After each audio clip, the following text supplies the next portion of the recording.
다윗과 골리앗 누구나 다 아는 말씀입니다. 보통 우리가 이제 이 내용을 많이 어려서부터 듣고 또 아까도 만화에서 나온 것처럼 이 작은 소년 다윗과 3m가 되는 키 큰 골리앗 용사의 싸움입니다. 다윗이 믿음으로 이겼다라는 이 말씀을 가지고 또 우리가 여러 가지 말씀을 듣죠.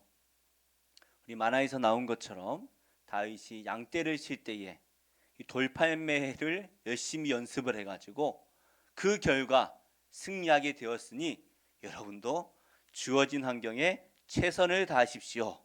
이런 설교를 많이 들었습니다. 그래서 우리도 이제 매일 열심히 일하고 하나님께서 내게 맡겨주신 일에 힘을 다하고 못하는 것에 관심을 갖지 말고 강점으로 일하라, 이런 말씀을 제가 청년 때 많이 들었던 것 같습니다. 과연 오늘 이 다윗과 골리앗의 전투가 그런 것을 말씀하시는 것일까요? 몇 가지 질문을 우리가 찾을 수 있을 것 같아요. 이 전쟁은 도대체 누구와 누구와의 전쟁이냐라는 것이죠. 다윗과 골리앗, 우리는 다윗과 골리앗, 교회 안 다니는 사람도 다 아는 내용이에요. 그런데 과연 다윗과 골리앗의 싸움이었을까? 과연 이 다윗과 이 어린 소년 다윗과 골리앗, 이 장수의 싸움이 우리에게 무슨 의미일까? 이것을 우리가 한번 생각해 봐야 될 것 같고요. 또 골리앗이 어떠한 무기를 가졌는지 우리 2주 전에 함께 묵상을 했었는데, 그렇다면 다윗은 어떠한 무기를 가지고 나아갔냐라는 것이죠. 만화에서 본 것처럼 돌팔매를 열심히 연습한 결과가 이 승리일까? 마지막 질문은 여호와께서는 수많은 사람 중에 왜 하필 이 다윗과 함께 하셨냐라는 것이죠. 다윗이 믿음의 사람이라는 건 우리가 잘 알지만 이때는 소년이잖아요. 특별히 한 게 없어요. 그런데 하나님께서는 그 많은 사람 중에 분명히 이스라엘에 다윗 빼고도 이 믿음이 있는 장성한 사람들도 있었을 텐데 왜 하필 이 어린 소년, 심지어 형들도 무관심하고 조롱하는 이 소년을 하나님이 사용하셨을까라는 것이죠.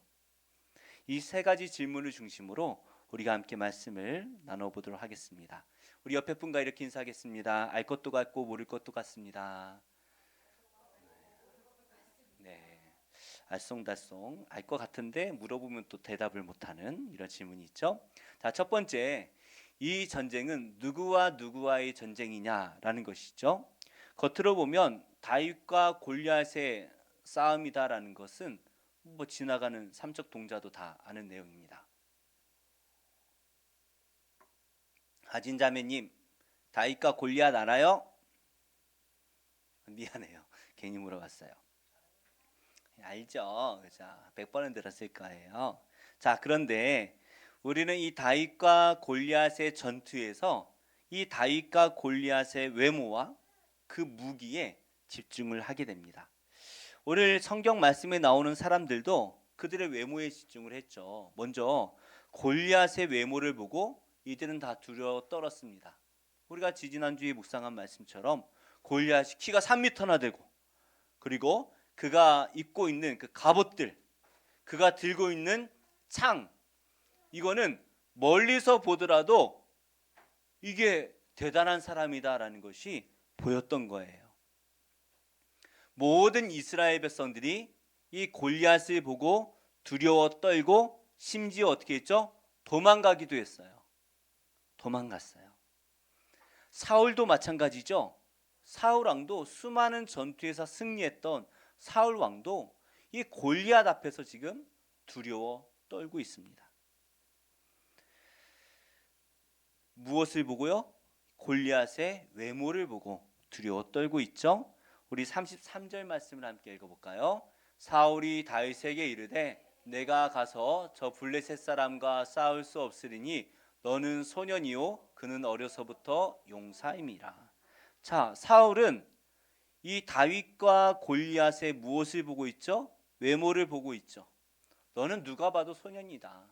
아유, 한 주한이 정도 됐을까요? 많은 학자들은 청소년, 한 중고등학생쯤 됐다라고 말하는데 뭐 그죠? 뭐 중학생 단위 정도 됐다 치더라도 얘가 골리앗과 제가 싸워보겠습니다. 그러면 이게 어떻게 내보내겠어요? 못 내보내죠.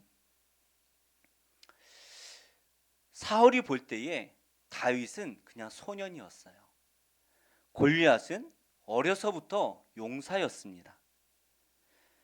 사울도 이 전쟁이 다윗과 골리앗의 전쟁으로 보았다라는 거예요. 자, 소년과 용사의 전쟁 누가 이길까요? 이건 뭐 싸워보나 마나 뻔한 거 아니겠습니까? 그런데 다윗은 이 전투를 다른 관점에서 보죠. 우리 26절을 먼저 읽어볼까요? 시작. 다윗이 곁에 서 있는 사람들에게 말하여 이르되 이 블레셋 사람을 죽여 이스라엘의 치욕을 제거하는 사람에게는 어떠한 대우를 하겠느냐? 이 할례 받지 않은 블레셋 사람이 누구이기에 살아계시는 하나님의 군대를 모욕하겠느냐? 지금 다윗의 눈에 골리앗은 누구로 보이는 거예요? 할례 받지 못한 자, 그냥 하나님께 버림받은 이방인 정도로 보이는 거예요. 죄인이라는 거예요. 자, 47절을 함께 볼까요? 47절. 잠깐만요, 제가 준비를 안 했군요. 죄송합니다. 성경에 보고 47절 함께 읽어보겠습니다. 또 여호와의 구원하심이 칼과 창에 있지 아니함을 이 무리에게 알게 하리라. 전쟁은 여호와께 속한 것인즉 그가 너희를 우리 손에 넘기시리라. 아멘.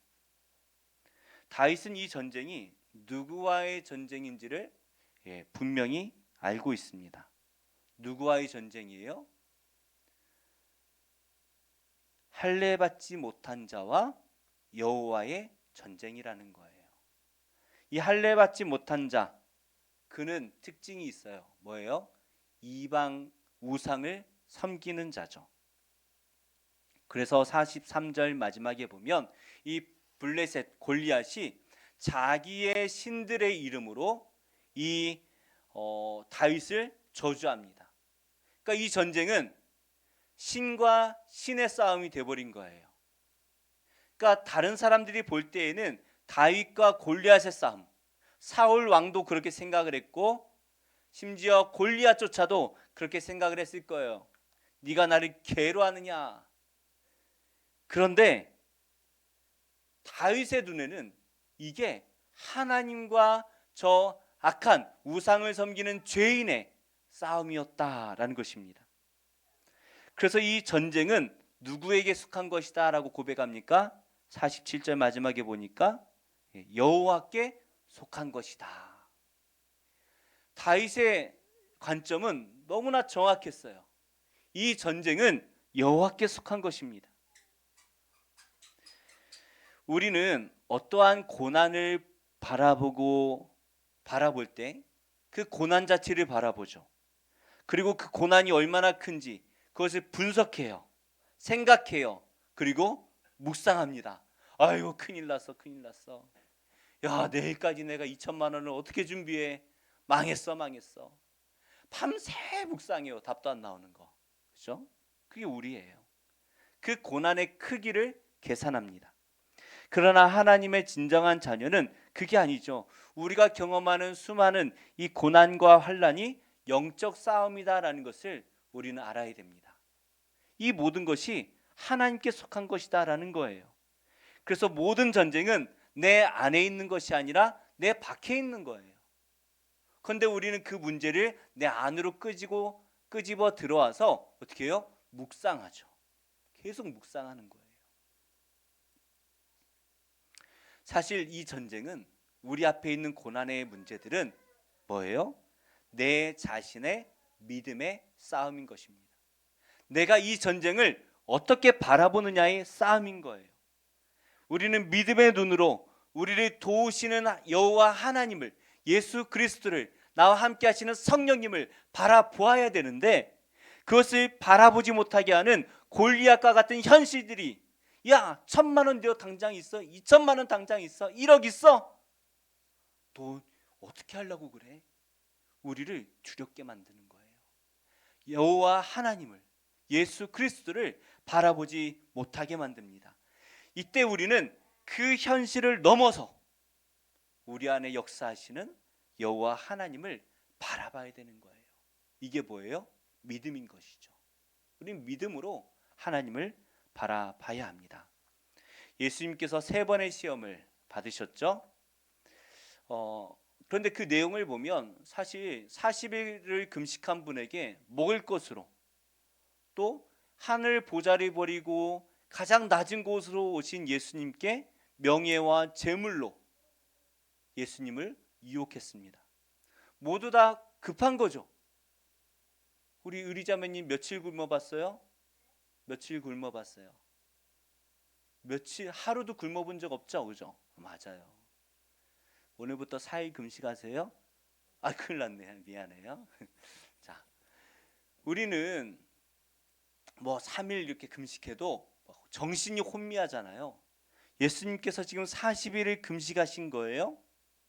이때 먹는 문제 중요한 문제죠. 생명이 죽고 사는 아주 중요한 문제입니다. 그러나 여호와께서는 그 문제를 바라보지 않으시고 그 문제의 이면에 있는 이 전쟁의 성격을 명확하게 아시죠. 그래서 뭐라고 말씀하십니까? 오직 여호와의 말씀으로 살아야 한다라고 말씀하시며 믿음으로 승리하시는 것입니다. 우리 앞에 어떠한 고난이 올지라도 그 고난 너머에 계신 우리와 함께 하시는 하나님을 의지하며 승리하는 복된 성도가 되시기를 축복합니다. 자, 우리 두 번째로 골리앗과 다윗의 무기가 무엇이었는가라는 것이죠. 골리앗은 키가 3m나 되는 큰 키를 가지고 또 갑옷을 가지고 투구를 쓰고, 그렇죠? 예, 정강이 보호대까지 뭐 이게 공격할 데가 없어요. 엄청난 무기를 가지고 공격합니다. 그런데 다윗이 가지고 있는 무기는 뭐예요? 막대기와 돌팔매였어요. 이 막대기와 돌팔매가 무시무시하게 생긴 막대기와 돌팔매가 아니에요. 골리앗이 다윗의 무기를 보고 뭐라고 말합니까? 우리 43절 함께 읽어볼까요? 시작. 블레셋 사람이 다윗에게 이르되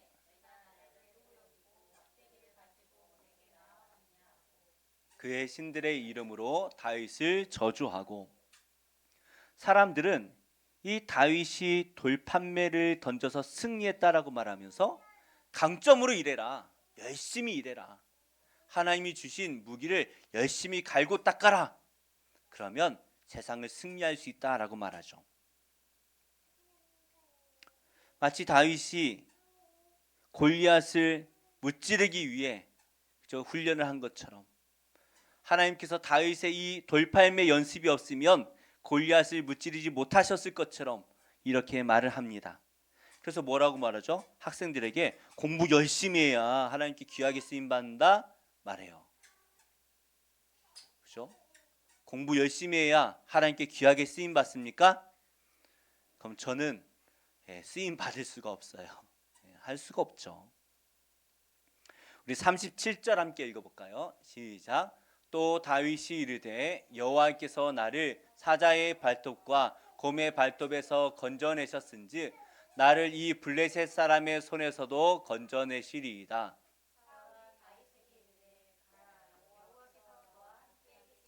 원하노라. 아멘. 이 말씀에 보면 다윗이 어려서부터 돌판매 연습을 많이 했다라고 나와 있나요? 모르겠습니다만 말씀을 자세히 보면 여호와께서 나를 사자의 발톱과 곰의 발톱에서 건져내셨습니다 라고 고백을 하죠. 사람들은 다윗이 돌판매로 연습을 해서 사자도 무찌르고 곰도 무찔렀다라고 말하지만 똑같은 사건을 다윗은 뭐라고 말해요?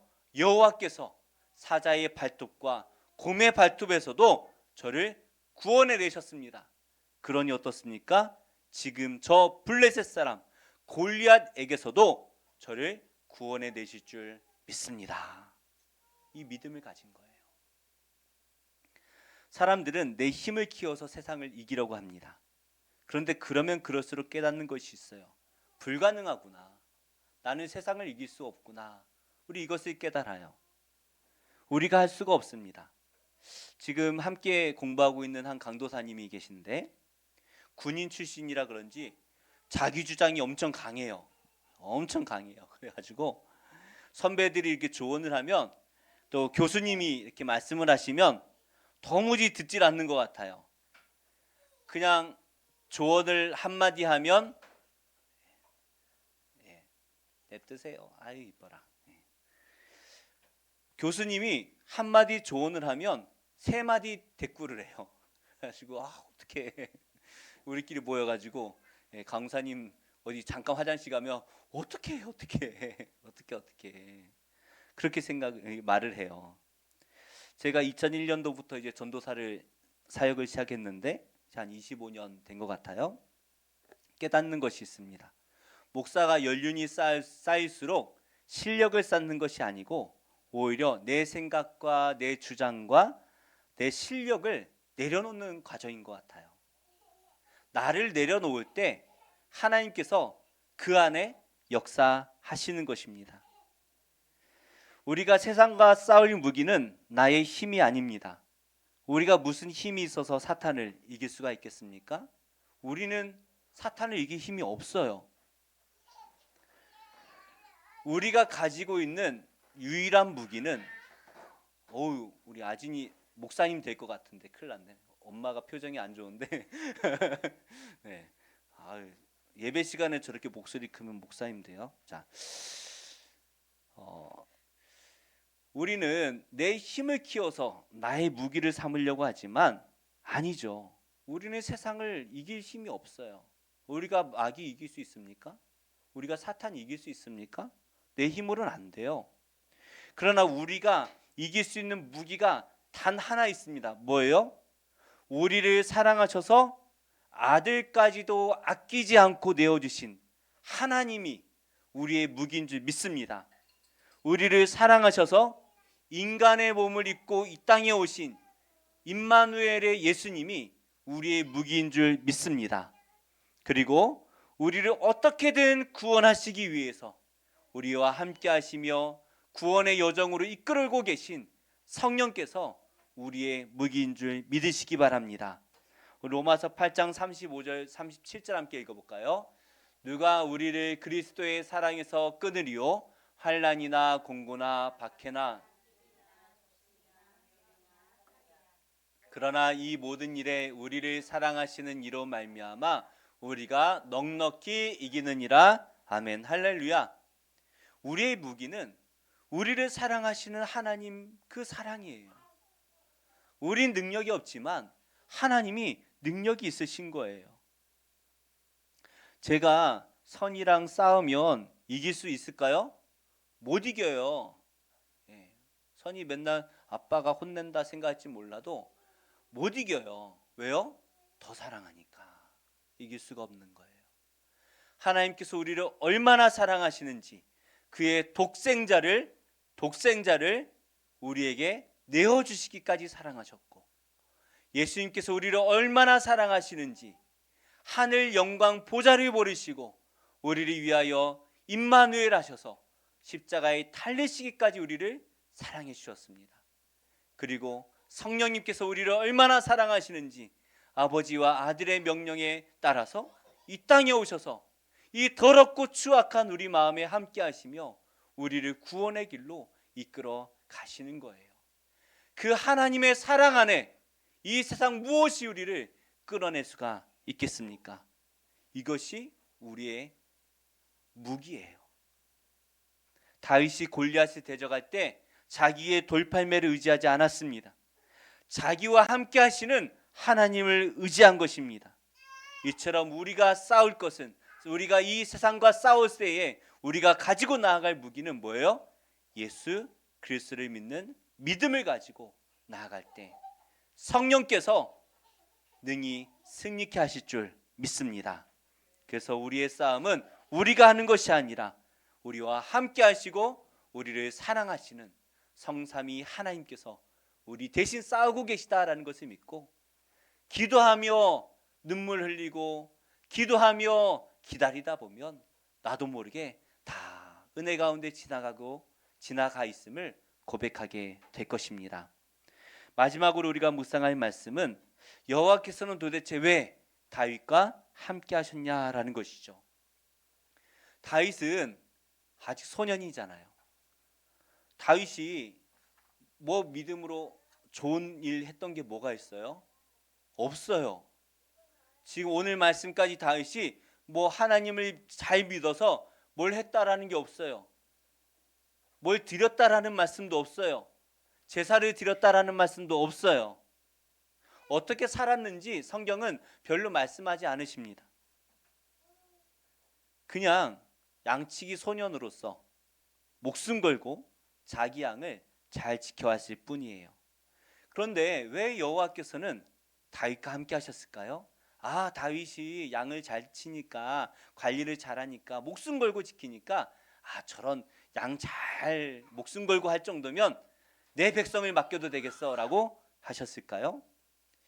자, 일단 다윗과 함께하는 주변에 있는 사람들이 다윗을 평가하는데 어떻게 평가합니까? 우리 18절 함께 읽어볼까요? 16장 18절 시작. 소년 중 한 사람이 대답하여 이르되 내가 베들레헴 사람 이새의 아들을 본즉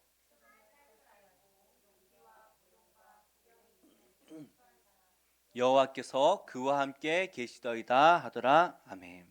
앞에 거는 그냥 수금 잘 타는 사람 알아봐 하니까 수금을 잘 타더이다 라고 말한 거고, 이 다윗에 대해서 한마디로 정의한 내용이 뭐예요? 여호와께서 그와 함께 하시더라.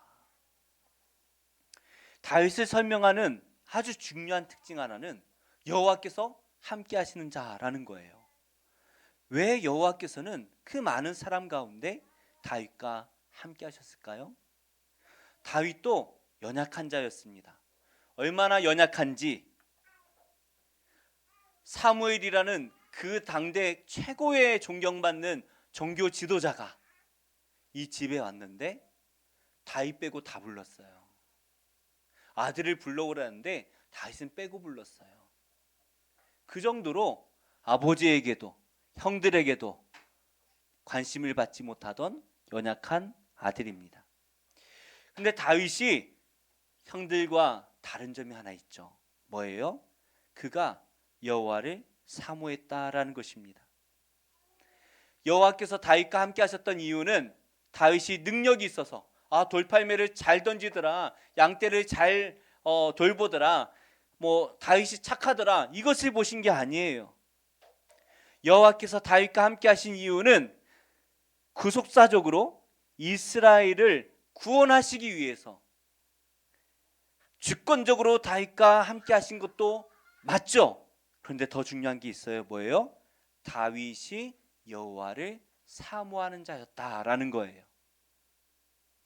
다윗이 대단한 사람은 아니었지만 여호와를 사모하는 다윗과 하나님께서 함께 하십니다.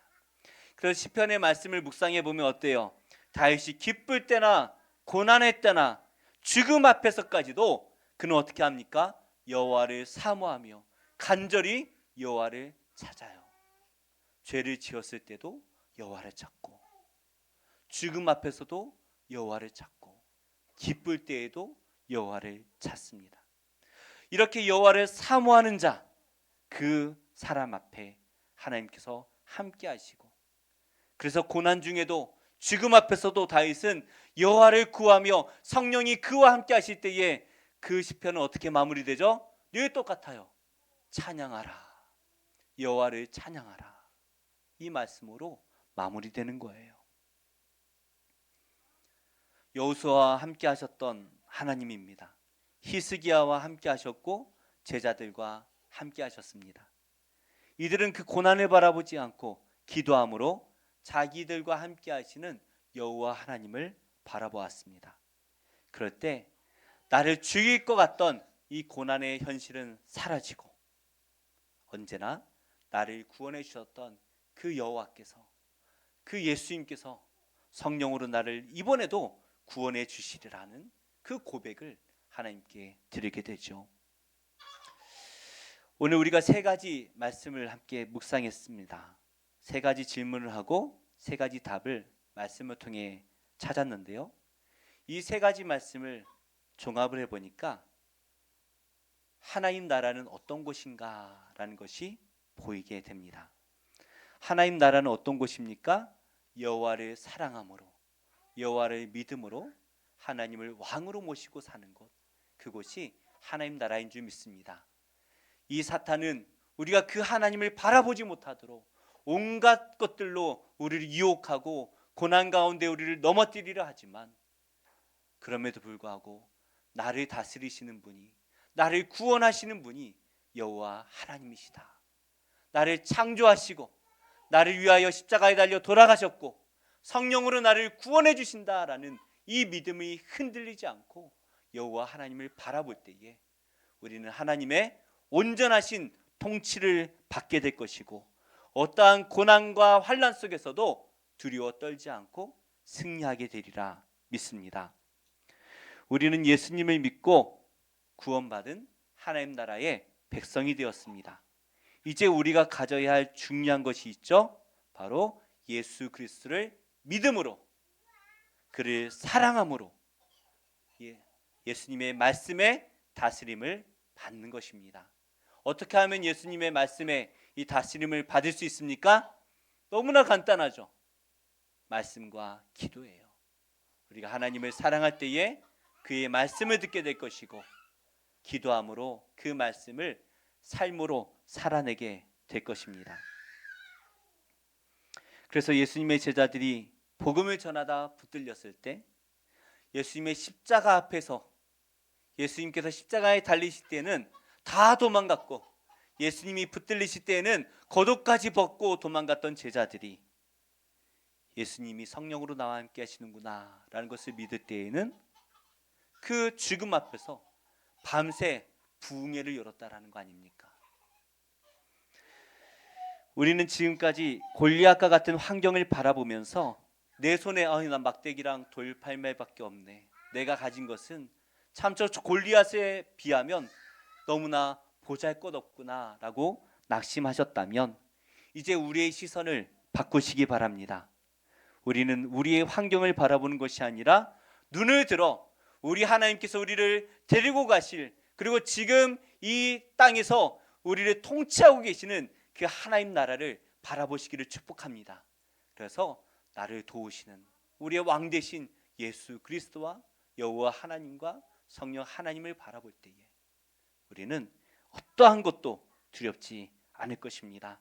나를 사랑하셔서 자기 아들을 아끼지 않고 내어주시고 우리를 위하여 십자가에서 몸을 다 찢어내어 주신 예수님의 사랑, 그리고 지금 내 안에서 이 더러운 나를, 부족한 나를 정결하게 씻고 계시는 성령 하나님을 우리가 바라보아야 합니다.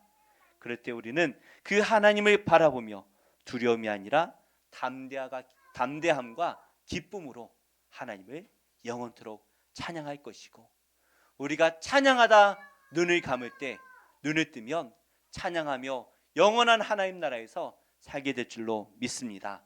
우리 옆에 분과 이렇게 인사하겠습니다. 걱정하지 마세요. 네, 우리 하나님이 우리와 함께 하시기 때문에 걱정할 이유가 없습니다.